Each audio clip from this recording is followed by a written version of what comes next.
agenda. I don't know if you've looked at that yet or not, but we're leading off with Dr. William Nields, who I had the privilege to meet just last September. Amazing guy that really has been a medical doctor for more than 20 years. How many years? 30 years, or how many has it been? 25? It's about 20. 20 years, okay. I've worked in different institutions, and he saw the good and the bad and the ugly and the best of being a physician. And so he chose a little bit different route, but he is going to give us the status of medical care in the United States. Now, he's got a PowerPoint that's got about 25 different slides on it that are amazing.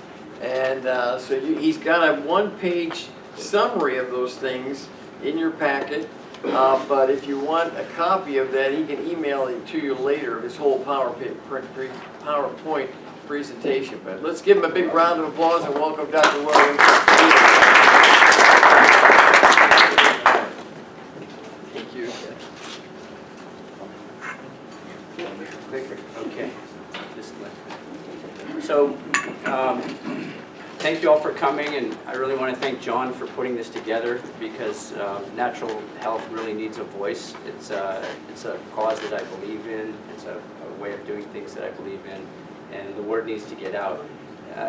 He's telling 25 slides, I think we're 29. I started with 40. He told me you only get 25 minutes. So he asked me to do a talk, and I looked at the roster for his comment, and I said, you know, if I talk about these things, there's just going to be a lot of overlap. So I thought, you know, I had the bright idea, we'll solve the healthcare crisis, and I'll explain that in 25 minutes. 29 slides. So I've been in the belly of the beast in medical care as an allopathic trained medical doctor. I've been in private practice for the past 5 years and in this system, and couldn't survive. I couldn't do it anymore, so I left and started my own practice and have a naturopathic doctor that I work with, and we do things differently. So I'm not going to talk too much about that. I want to give sort of a 30,000-foot overview and maybe introduce some concepts. So we're going to look at the healthcare system as a whole. I want to talk a little bit about the financial aspects of healthcare and how we spend our money in the U.S. and how much value we're getting for that.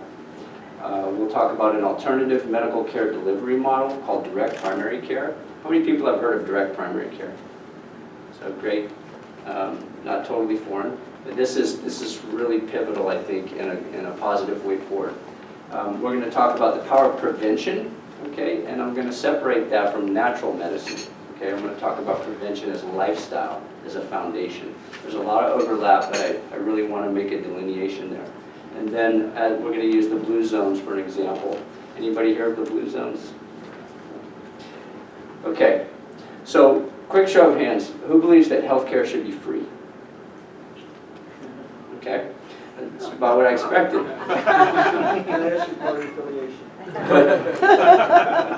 So without getting political, I'm going to disagree with you. Healthcare is something that should be done at home by you. Taking care of your health, that's free. You do it yourself, okay? It's the choices that you make every day. It's the way you live your life. Medical care is the backstop. That's what you need when your health care stops, when your health care isn't enough, so to speak. We got into big trouble in this country when we took two words, health care, combined them into one, and called medical care health care. Because it's not a medical care system, is it? It's a sick care system. Healthcare should be done at home, it's free. I do believe that that we should have access to compassionate and quality medical care. But unless we start doing the healthcare at home in this country, we're never going to be able to afford medical care. So let's just talk about this. Right now, the median household income is about $51,000, and the average family medical cost per year is almost half of that, $22,000. Almost half of the people, according to the National Patient Advocate Association, say they've avoided getting health care because of medical debt or cost. That's going to lead to a lot of downstream healthcare expenditures and problems. So it's a big problem. Government spending in the orange here, it's driving our national debt. This here is healthcare. That's the entitlement, Social Security. And it's a big contributor to our national debt, and it's a major problem for our government. If you look at the US per capita compared to basically the G7 countries, you see we're way up here as far as what we're spending, and it's continuing to separate. And if you adjust it for GDP or our wealth, we're still way above where other countries are. And so this is a graph that'll show you what are we getting, and this is a simple crude measure of life expectancy. Okay, so here you see, the life expectancy for the U.S. in 2018 is just above 78 years. We are spending $12,000 per person per year to achieve that life expectancy. Well, you can compare that to Switzerland, where they spend about half of that, and they're living almost to 83. Or Japan spends a third of that, and they're living the longest. They're the longevity champs, 83 and a half, almost 84. Look at Chile. They're living on average 81 and a half years old, and they're spending a tenth of what we spend in medical care. Okay, so when you look at, let's talk about value. Value is quality divided by cost if you want to put it into a formula. So this graph pretty well explains that we have a poor value system based on this crude measure. Employers and businesses are bearing the brunt and have borne the brunt of healthcare costs. They're getting crushed. We're trying to compete with these other countries in the international markets, and we're dragging this huge burden of healthcare into the cost of goods and services. So if you look at premiums, what you pay monthly to your insurance company, the worker share has gone from maybe $2,900 in 2006 to $5,300 in 2016. And if you look at the employers, they're paying $8,500 in 2006, and this has gone up to $12,800, or almost $12,900 in 2016. That's from Kaiser. Okay, so I've heard it quoted often, and I don't have the resource, but healthcare benefits have risen about 17% a year for 20 years. The employers have been forced to push that back on the employees, and that's where this increasing cost has come. First, the premiums went up, right, the monthly payments, and when that got to be maximized as far as what they could get, they've now gone to increasing deductibles. So this is really where we're hitting a crisis. So this green bar here is what the average deductibles are from 2006 to 2017, and they've quadrupled. Okay, so what the bottom line is that employers are paying a lot of money for health insurance that their employees don't like. The employers, it's the #2 line item expense right after payroll. And here, employees and employers are paying for they're paying more money and receiving less because these deductibles are so high, people aren't wanting to go use their health care, use their insurance. If that makes sense. Which leads to my office where I have this conversation all the time. I'm receiving patients coming in, and a lot of people don't understand the insurance. And, well, I already paid my insurance. Why are you charging me money? Oh, you have a deductible. It's $8,000. You're not likely to meet that this year. Why am I paying my insurance? That's a good question. So, health insurance cost, if you look at it over the past, this is from 2010 to 2015 from Kaiser again. Inflation over that time frame, they pegged at 9%. Wages increased at 10%. And this is premiums, a 24% rise in premiums. But look at these deductibles, 67% rise in deductibles. Okay, this is what's keeping people away from the doctor, away from medical care.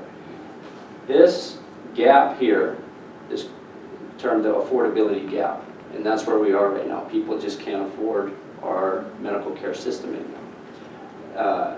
These are because premiums and deductibles are way outpacing inflation and wages. So you look at a middle-class family, average increase in health expenditure. This was 2007 to 2014. This 25% healthcare expenditures went up for the average middle-class family. Every other basic need went down. Clothing is down almost 20%. Food down, housing down. So it's taking more, healthcare is taking more out of the family budgets. It's causing crises in our business community. I don't know how many people saw the United Auto Workers strike. The key thing that was holding up the agreement was who's going to pay for the healthcare, right? The unions wanted the GM to pay for healthcare, and they said, no, we can't do it. You're going to have to foot the bill. And that's where they got stuck. I don't know whatever came of that. Just came out a couple weeks ago, U-Haul said we're not going to hire smokers anymore. So all that to say, bottom line, Americans are paying for insurance that they're not going to use. Insurance company earnings are at a record high. Okay, it's great to be in insurance right now. You got high premiums coming in. People don't want to use the product because they're out of pocket. So they're not using their benefits. And American health is suffering for that. Okay, medical care for more and more people is becoming unaffordable. So let's switch gears a little bit and talk about the system. This is the system that I learned in and worked in for many years, 20 years now. It was based on, all these things were started in the 1900s, and unfortunately I wanted to talk about how natural medicine, I just don't have time, fits into that, but as far as the allopathic medicine model, it was built to focus on disease and symptoms because it was built to fix acute problems, infections and trauma. So we spend our time in allopathic medicine focusing on disease and symptoms, autoimmune disease, cancer, diabetes, cardiovascular disease. This is the magic of natural medicine. It functions here. Where we need to be cognizant in where we get into our own health care is this stuff. Food and nutrition, physical activity, sleep, stress management, the basic health care, our lifestyle. This is the root cause. But this is what we don't focus on in our system now, and that's why we're having so much problem. And the whole system is set up to fuel this problem. Okay, the medical reimbursement, the way it works for government and private insurers, docs, primary care, we have to do short, quick, episodic visits. We have 7-8 minutes with a patient. You can write a script, you can order a lab or a test, you can send somebody to a specialist to do a procedure. That's what you have time for. You're going to be working up in here. The education to get down into here is going to take time, relationships, but that's where we need to get to. Okay. That's why lifestyle issues like exercise, diet, substance use, they're only addressed superficially. We just gave a little comment, yeah, we really ought to use some weight. No help, right? Just go lose some weight, like it's that easy. And that's compounded by the fact that doctors are not taught about lifestyle medicine. So even if they had the time, they wouldn't necessarily feel comfortable approaching these issues. They don't really know, unless they've taken it upon themselves to learn more. So again, like I said, it was set up to treat in previous years for acute illnesses, infection or trauma, not chronic illness. Well, the problem is 90% of our healthcare expenditures are on chronic illnesses now. Diabetes, mental health conditions, okay, heart disease. We're not dealing with, pneumonias and flus quite as much. We have a perverse financial incentive. We're heavily weighted toward doing procedures, high-tech stuff, and prescriptions. If you're an internist or something, you have to do a lot of volume. That leads to that quick turn and burn medicine I told you about.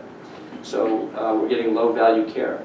If you contrast that with the model I really like, which the traditional Chinese care model, where the doctor got paid when the patient was well. You didn't get paid for sick visits. You got paid when you were able to help them get well. And that's what natural medicine is, right? Okay, and this is a huge, huge thing, and this just came out. I'm really fortunate. January 6th, the Annals of Internal Medicine, a highly respected journal, says that bureaucratic waste accounted for $812 billion with a B. Okay, $812 billion of spending on healthcare bureaucracy in 2017. That's more than 1/3 of our healthcare expenditures, folks. That's 34% of every dollar you spend on healthcare is being wasted in bureaucracy. Okay. This is a doctor's visits, hospital, long-term care, health insurance. That's more than 1/3 of our healthcare dollars. So one contributor to that is this explosion of the administration of the healthcare system, right? And we have, this stat just blows me away. Over the past 45 years, we've seen a 3,000% increase in healthcare administrators. 3,000%. I've never seen a statistic like that. It's just, look at this graph. And here you have, the people say, well, this is why we should go to the Canadian system and government, funded. The problem is that a lot of the things that are driving this are government regulations. So I don't think the answer is going to be government just a one-payer solution. It's going to make it worse. But that's what they're saying. They're saying that this is the insurer's fault. There's two people. I mean, there's a lot of blame to go around. So what the bottom line is, all of this here, this is all money being sucked out of the system that is not going to patient care. Does that make sense? So it's a huge drain on our resources. This is what we do compared to other countries. Most of these modernized European countries were spending, more than double on administrative costs. Okay, so lots of good news, right? Let's take a step back, and now we get to the fun stuff. I'm going to propose some possible solutions.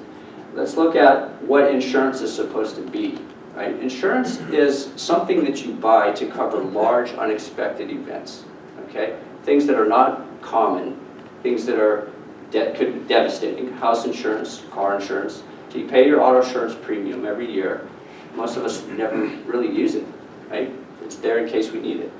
And the premiums are not so horrible, not like your medical premiums. So why should we expect the health insurance model to work for our basic health maintenance? So I'm talking about primary care. It makes no sense. Primary care is windshield wipers and oil changes, okay? They'll keep you from crashing your car, right? You put oil in your engine won't blow up, and you won't need to get into your insurance.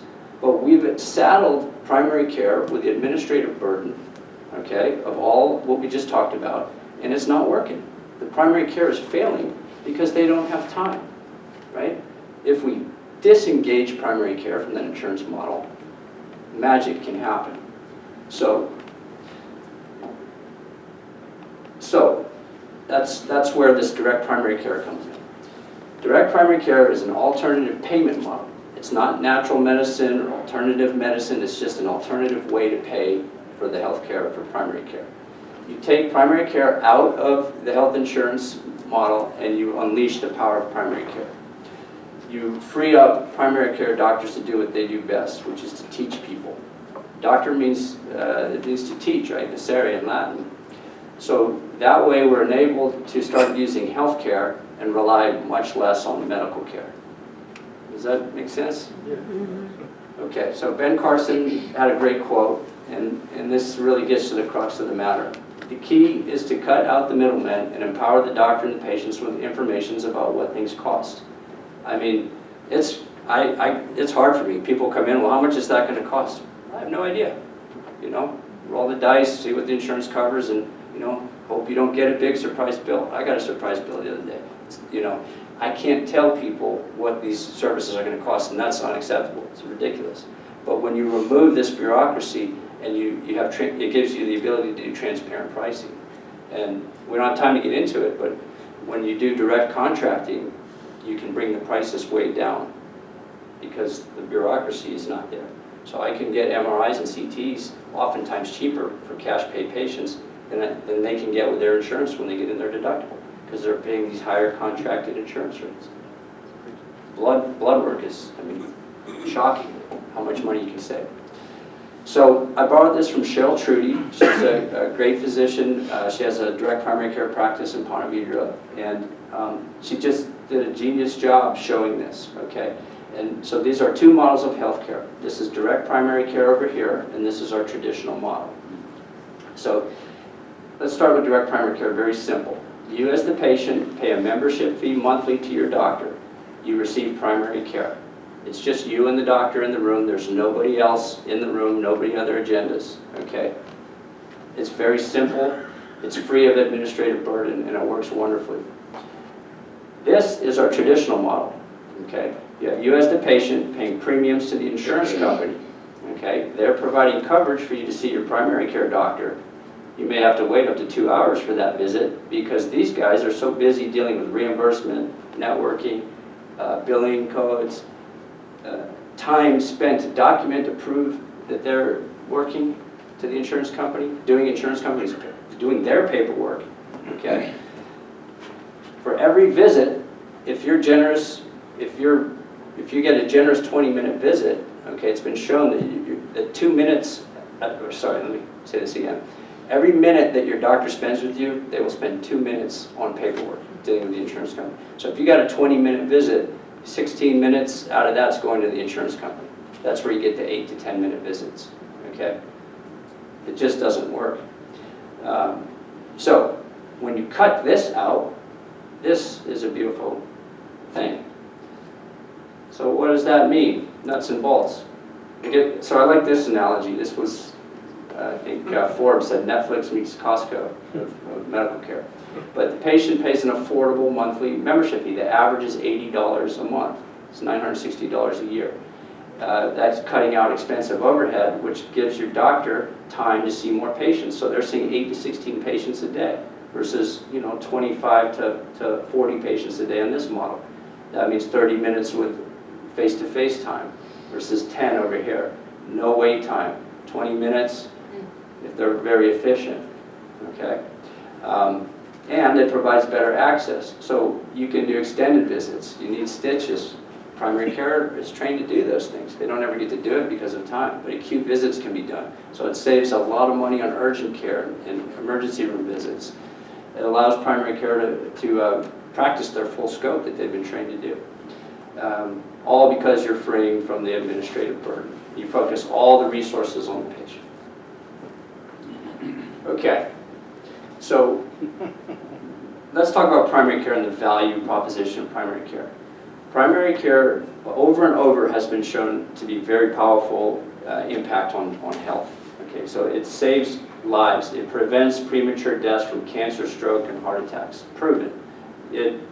Because it provides comprehensive care. That relationship that you develop with your doctor, it pays dividends. They understand you. They can weed through the processes, avoid unnecessary testing, and so forth. It improves diagnosis and treatment. That's been shown.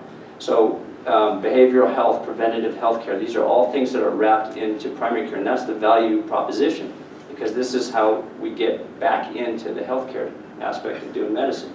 It's inexpensive, it pays big dividends. That's a high value proposition. Okay, so why do I say that? This is some data to back it up from these studies, but they showed that access to primary care in the US, if everybody had access, would prevent 127,617 deaths per year. Okay, and this is just traditional primary care. Access to primary care consistently is shown to improve health and decrease medical expenditures. If you added one primary care for every 10,000 people, you could expect a 5% decrease in outpatient visits, a 5.5% decrease in inpatient admissions, almost an 11% decrease in ER visits, and a 7% decrease in surgeries. Not because you're denying care or avoiding utilization, but you're teaching people health care. The idea is to look upstream, okay? Looking upstream is, one person defined it as the quest to solve the problem before it happens. So in America, we've got people going over the falls every day. Heart attacks, strokes, cancer, every day. They're floating down the river. Here they come and they're going over the walls. Instead of seeking to pull them out of the river up here, we're sending ambulances down here to pick them up when the problem happens. It's too late here. I mean, you can use natural medicine, you can use allopathic medicine. You missed your opportunity here. This is your big value proposition, is to look upstream. Another analogy I like is this overflowing sink. You have a sink here overflowing, the faucet's on. And you've got the physicians out here mopping, okay? And we've got good physicians in this country. I mean, technically skilled, expert moppers. But the system, and nobody's figured out how you just take a break, go turn this faucet off, okay? Look how tired this guy looks. Looks like somebody you know, maybe your doc. So if we can get our focus back on education, educating the patients, we can turn this faucet off. And, you know, it is systemic, because as I thought about this, our education in medical schools, it's all about illness. We study sickness. We don't study health. What does it mean to be healthy? What do healthy people look like? Don't ask a doc. They never were trained unless they were interested in it to look further. Fortunately, we have some academics that have looked at it. So gerontologists, especially in Europe, have looked at populations around the world that have lived longer than other cultures. So they've identified 5 places: Okinawa, Japan, a couple of Mediterranean countries, Nicoya, or cultures, I should say, Nicoya Peninsula in Costa Rica, and Loma Linda, the Adventists in California. And they found by looking at these birth certificate proven long-lived people, so these people are regularly living into their hundreds, way above international norms. So these are outliers. When you look at these cultures, you find some patterns, and they've identified 9 distinct patterns that promote health and longevity. So what this sort of is, it's a holistic 30,000-foot view of determinants of health. And they found that these cultures tended to move naturally. Okay, so they had exercise built into their routines. They were active. They had purpose. The Okinawans call it ikigai. We're working with Life Thrive to help people hone in on their purpose, but it's a huge, huge thing. You have to have a reason to get up, and in my job I see it. There's a lot of people that are missing this. This is, in our country, a big problem. Time for relaxation and rest, that's another big problem we have in our culture. Eat a plant-based diet, okay? Plant-based, I didn't say you had to be vegan, but folks, the data's clear. The more vegetables, fruits, and plants you're eating, the better off you're gonna be.